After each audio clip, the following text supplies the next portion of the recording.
A top U.S. Space Force commander said 2 Russian satellites are tailing an advanced U.S. spy satellite above the Earth and at times comewithin 100 miles of the billion-dollar spacecraft.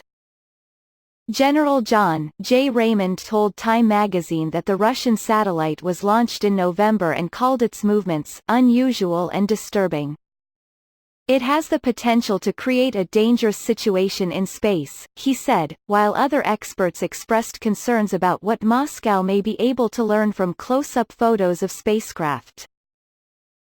The Trump administration recently requested a defense budget that would keep non-emergency spending at $705 billion, Military.com reported. Space.com reported that Space Force would receive $15.4 billion from that funding and begin with 6,400 members that will be transferring from the Air Force. The Space Force's mandate is to improve protection of U.S. satellites and other space assets, rather than to put troops in orbit to conduct combat in outer space.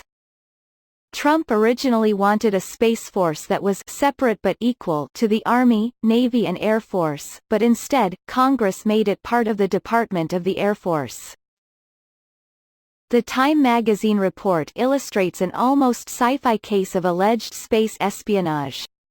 Russia reportedly launched a satellite into orbit last November, and while in orbit it split into 2 separate satellites.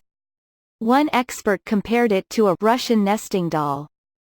The Kremlin has insisted that the satellites are simply conducting experiments. An amateur satellite tracker used public data to theorize that the Russian satellites are cleverly designed to monitor the U.S. satellite during otherwise challenging visual moments in orbit, like sunrises. It's clear that Russia is developing on-orbit capabilities that seek to exploit our reliance on space-based systems that fuel our American way of life, Raymond told Time. The Associated Press contributed to this report.